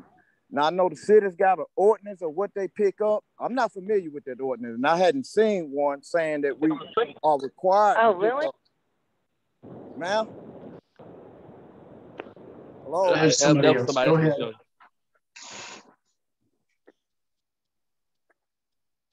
Yeah, and that's why. Okay, and that's why I was asking Mr. Valley, you know, if you can present that to me tomorrow, what the city agreed to pick up. But still, it's like I say, I'm going by the state law on this. No couches. Hello, huh? It's silent. Our ordinance don't say what we pick up. Okay. Well, can I ask a question? Yes, sir. We can pass an ordinance that says we pick up anything, but the bigger question is what the state says we can deposit at the landfill after we pick it up. Yeah. And I know that's heavily regulated and controlled externally somewhat through the East Arkansas Solid Waste District agreement that we signed, that we still have a few years left to go on. And then you have state regulations and federal regulations and all that we go on at the land, that we have to go by at the landfill about what waste we receive. So, for example, electronic waste that has mercury in it, we can't receive that. Can't accept that. Another medical waste, or if we do, we have to segregate it and put it in handle it differently and all that. So I guess my question is, does that guide what we say we can and can't do? And of course, we also have to have equipment to be able to pick up a couch and put it in a truck.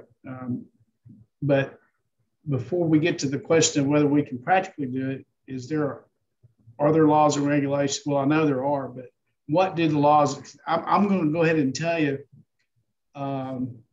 in the release that I sent out to the public this weekend, based on what I was told, we're not supposed to pick up appliances, paint, or furniture. And that's, Mr. Jones, tell me if I'm wrong about this, because I didn't take the test, you did. Is that a state thing, or is that local? Paint, appliances, and furniture.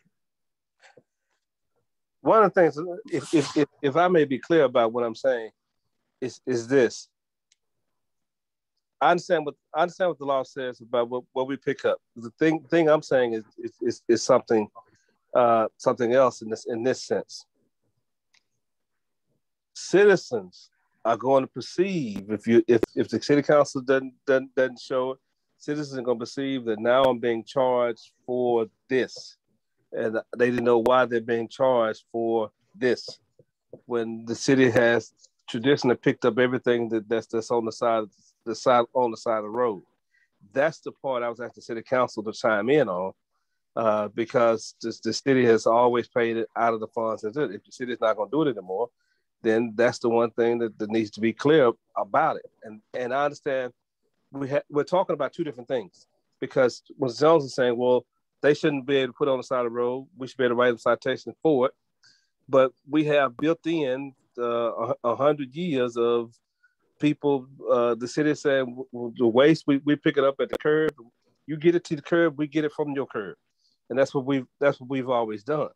And that's why I was asking for a clear policy so that we can go forward and do it that way. Mr. Jones and I weren't able to meet last week, but I can get with him later this week, and we could draft something for the next meeting. But I need direction from the city council as it relates to it, because here's the practical issue. The practical issue is going to be that everybody will need to be mailed something, not just a press release, because everybody has to be put on notice because you're going towards a crime. We're not going to pick up this type of waste, and a list of what we're not going to pick up, and they have to have adequate notice of that, because once they put it at the corner of once they put it in the right of way like they've always done, it's going to be left there. When it's left there, people are going to start complaining. The dumping site, then they're going to start getting citations. Then the other issue is, how do they get it from there to the landfill? Are they going to pay those costs? And so that's a major change for many of the citizens. And that's one thing that I think that we just can't casually enter into. I think you have to have a system where we're showing them what the change is coming, when the change is coming, what's not going to be picked up, and give them a notice, personal notice. I think it's incumbent on the city we may have to use the water company to use the addresses from the water company to send every citizen a letter, place it in paper. The more notice that they can get, the better off, because this is a broad change to what they're accustomed to. Well, let me say, as a practical matter, we're not going to fine anybody first, and it's not residential anyway. We're going to warn them first, so that that process is somewhat of an educational process too. But in the notice that I sent out, and we don't have to be a servant to this, but it was my understanding, like I said, we can change it up to the point where we're allowed to change it, I guess, or directed to otherwise. But what I've got is some of it is state, but that we don't pick up tree limbs unless they're 4 feet or shorter, and bags of limbs is basically what we pick up. And after the Easter storm, we had a problem with people thinking that we were a tree cutting service, tree service. We don't have the implements, the equipment to pick up trees. We don't have, that's not what we are. We have businesses in town that are tree services who do that as a business. That's not what we do. But we had a lot of people who thought they could put entire trees on the side of a road in an empty lot somewhere, and that we were going to somehow pick this up and take it to a mill or something. I don't know what they thought, but that was easier for them. And certainly I understand it was a difficult time, and people, a lot of people were doing it. So why not, I might as well do it too. So nobody really got in trouble for that. But and several people got insurance payments to pay private sector people to come take care of their tree issues. And some of those private sector people didn't take it to the landfill the way they should have. They pocketed that money when it should have included that in their price. So we saw a lot after that Easter storm. So there's no question, if this is in any way not clear, that it ought to be clear. But what I've been told is that right now we can pick up limbs of 4 feet or shorter and bags of leaves, but we cannot pick up appliances, paint, and furniture. If that's not accurate, we can change that. But that's what I was told. You saying accurate for the city or statewide, Mayor? Well, what I put out here was for the city, but some of this is state, like the paint, I know is a state requirement. It's all state law.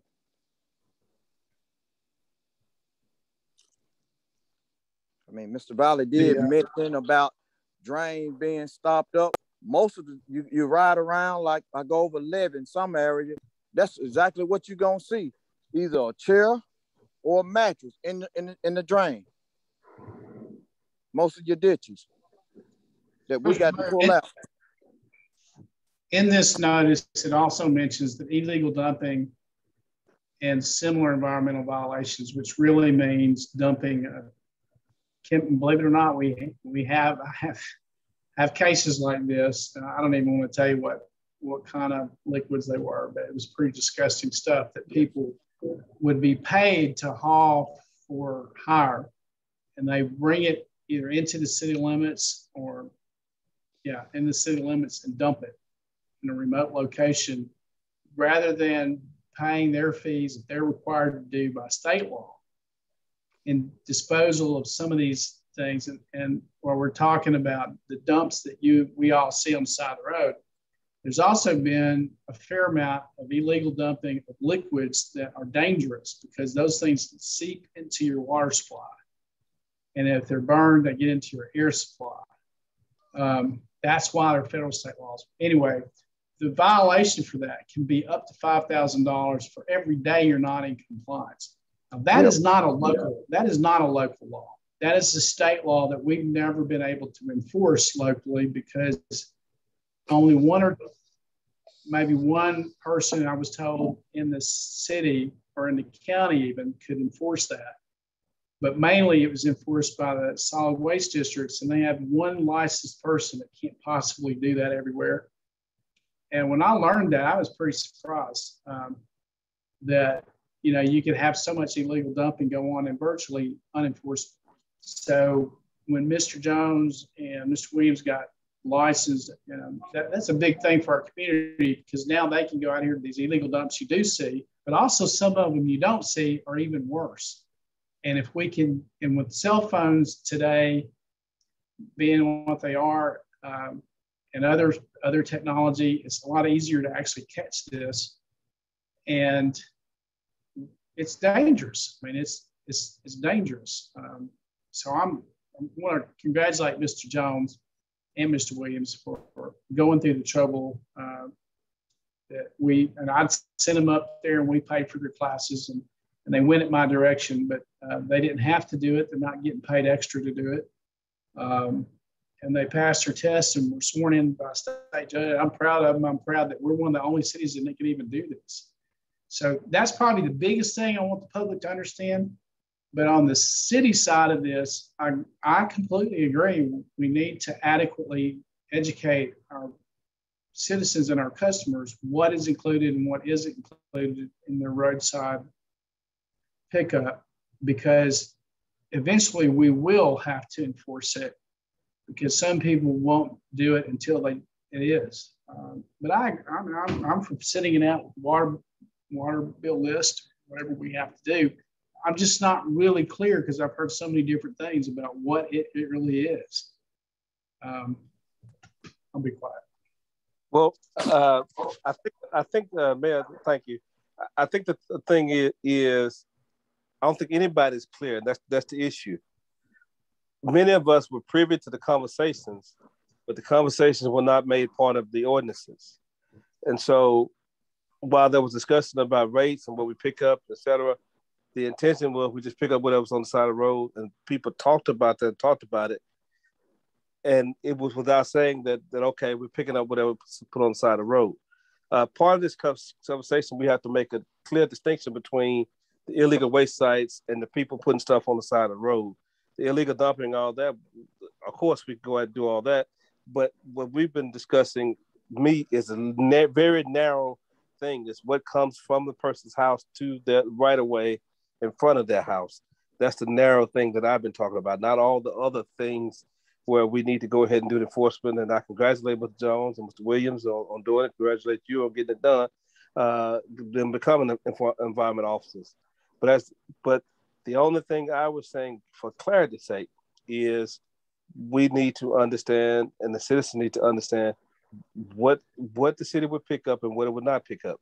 Because the issue with the landfill, you've raised many things. The issue with the landfill, we can only take acceptable waste there, and we have a definition of what acceptable waste is as it relates to that. So we already know what we could take.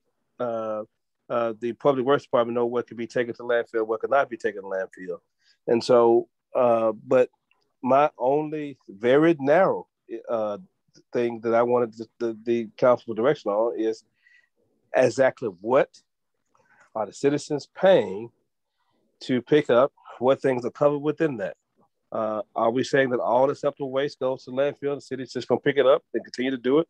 Or are we saying that certain things are excluded? That's the only question that I have. Mr. Jones, you want to respond to that? And remember, it's getting late. Yes, sir. White goods, Mr. Valley, which includes your washing, dry, your e-waste, includes your vacuum cleaner, microwaves. We can't take none of that at a landfill. None of it. No. Go ahead, Mr. Valley. I'm cutting you off. I understand all that. I'm not talking about non-acceptable waste. What I'm saying is, for definition of it, what the citizens are paying for, what do we do? And maybe we could do, Mr. Jones, this. Maybe we could do it from the reverse end. If we can't accept it at the landfill, maybe we could define it that way. So we can't accept this landfill, so you put it on the side of the road. We can't pick that up and take it to the city because we can't dispose of it. Maybe that'll be the easiest way to define it. Or they can take it, we can educate the people, tell them take it over there to the recycle containers, over there on the Hayes parking lot. Or take your white goods, which is your wash and dry, and go and take it to the recycling place. We can do that too. Okay. Sell it at the scrap yard. I understand. But we do accept the couches there, but we're not supposed to be picking it up on side of the road. It's up to the citizen to get it there. I mean, by state law now. I don't know how y'all got it by, city ordinance or coal enforcement getting on people about it, but by state law, they supposed to get it there. And then there's the issue of people using empty lots, vacant lots, all that. People coming in from out of town. We have had a lot of contractors. Well, the easiest thing on is the code enforcement officers, especially Mr. Jones. He's not code enforcement, but the environmental officers, to be more specific, can issue a warning to whoever the landowner is, pursuant to the county records. Issue a warning to them and tell them, hey, you got this problem. You just had to clean up. And it is what it is. So if somebody puts their stuff across the street in a vacant lot because they don't want it sitting in their front yard, what should we do? It's the sad commentary on that. It is that person who owns the lot's problem. Yes, yes. That's part of the problem being absentee homeowner, or that's a problem with being a landowner in that city. When you have a duty to clean up your lot, and I understand what happens if people tear shingles off houses, then they go and put them on a vacant lot, and et cetera. And so that is a problem because they don't want to pay their weight for having disposed of it. But it is what it is. It's the person. It is the landowner's problem when someone creates a waste site on their property. Okay. So that's to answer your question. The environmental officer has to deal with the landowner. No, it does. We have a lot of that. If the person can prove that, wait a minute, my neighbor put it on it, then that they can do an affidavit against that neighbor. That's true, Ms. Valley. That's true. Well, we have a lot of that, and I think that needs to be clearly explained, because I don't think most people probably think, well, what difference does it make? It's an empty lot, you know. And I think we have to explain that too. Well, I think, you know, yeah, but I was just going to say, I'm not wagging fingers. I mean, I've been guilty of things too in the past before I was married. I didn't know any better because I saw other people do it. So I don't want to wag fingers at everybody. You know, I think it's very much an educational process, but we do need to agree first on what we're going to say when we educate them, so that we're all singing from the same song sheet. You know? That's the main thing. All right. Anybody else on that topic? I think where we're going to go is, well, where do y'all want to go on this? And there will be something in the paper tomorrow that outlines what's allowed and what's not, based on what I was told and discussions leading up to that going out. And it does blend both. It really is about the environmental officer's role, but it does blend in with that on roadside pickup. So it does blend that in there with it. So anyway, what do y'all want to do next on it? I don't know. I'm my brain is slow this evening, and I'm kind of confused. I don't see it as it's got some issues that need to be addressed, but then it's got some issues I think that everybody's mixing together that don't belong together. If you have a water account, you pay for class 4 trash pickup. If you don't have a water account, you don't pay for class 4 trash pickup. So if you got a couch on your lot and you own it and you pay for pickup, that's one issue. If you got a couch on your lot and you don't pay for pickup, then you're in violation whether we pick it up or not. I mean, it's essentially it's considered litter. So we got to clarify for one group of people and potentially prosecute another class of people. And they're not the same. People who put stuff on the side of the road, that's littering by any definition, whether we would pick it up or not pick it up. You shouldn't be putting stuff on the side of the road.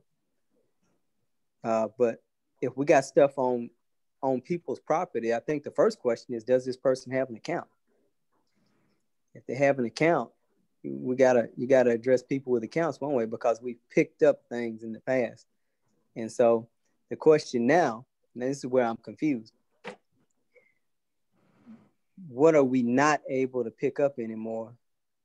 And I'm not asking for the list at this point. I would like to understand what it is that we're not able to pick up anymore, and then just kind of go from there. So I'm not prepared to address the issue at this point. So in other words, I don't have a thought process on where we should go at this point. I'm trying to soak it all in. Mr. Jones, can you get us a list? Mr. Ed, what they paying for in sanitation, class 4, what they paying for is their garbage to be picked up, that waste there. But I don't think we collected no fee again, on household items like furniture and white goods, which is your refrigerator and stove and stuff like that. I don't think we're collecting a dime on that. Yes, they are paying a water bill for household waste. And it done got so bad now, people won't even call and ask for extra can. You might have 6, 7 garbage bags on side of the garbage can full of garbage. That's another violation.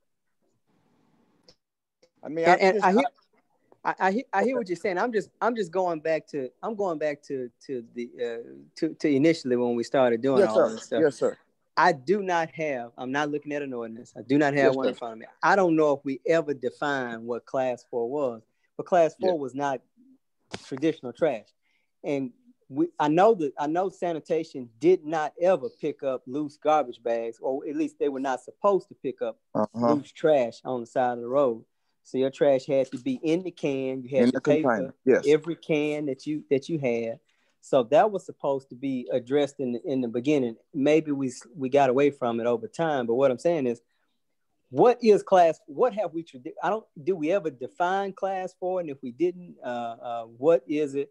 Because I understand you're saying there's some things that we cannot legally pick up because it can't go to the landfill. I get that part. So we need to know what those things are.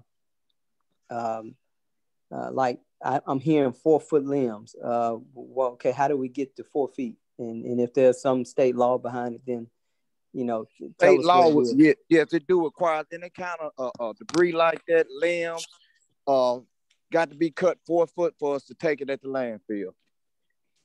Well, one of the things about it, back then, when we started all of this ordinances back when we first consolidated, there was a distinction in our landfill between, we had an area that was a class 4 area that you keep referring to, but all that type of stuff went into all your household stuff, all of your couches and all that big stuff that couldn't go into the regular site. Yes. And then when we got re-permitted to reopen, they merged, because federal law changed, they merged both of our separate landfill dumping sites into one. And so class 1 and class 4 are both placed in the same cell now and treated the same. And so they're constantly updating it. And that's what I was saying. I think we could, for the next meeting, have a definition as to what is class 4. And from that, the class 4 would be defined in the ordinance so that we can see what class 4 waste we actually accept for the landfill and build back from there. Okay. That makes sense to me. Okay, so let's wrap that up. Mr. Valley, you want to get back with us next meeting with a list of things according to your interpretation? I'll get those with Evelyn and I'll draft something so we can have a clear definition as to this is the waste that landfill accepts, and this is bigger than us, and that's the thing that the city council needs to emphasize, and you, Mayor, is that this is bigger than us. This isn't just the city doing this, because some people are going to say, well, what I'm paying all this money for. And so that's why we need to educate the citizenry on it as well. Mr. Etler also makes a great distinction between those who have water accounts and those who don't, because those who don't have a water account wouldn't be paying anything and wouldn't be entitled to have the waste. And I think the other thing we probably Mr. Etler raises, Mr. Etler and Mr. John both raised great points about the number of containers that are needed at certain houses. Because some people refuse to pay for the second container, but traditionally we're picking up all the waste they have and they clearly need another container, or maybe we need 2. And there's additional cost for that. So we need to look at it and work through those little things. Thank you, Mr. Valley. So if we're at that magic 8 o'clock hour and we don't have to stop, but that's what y'all said in the past.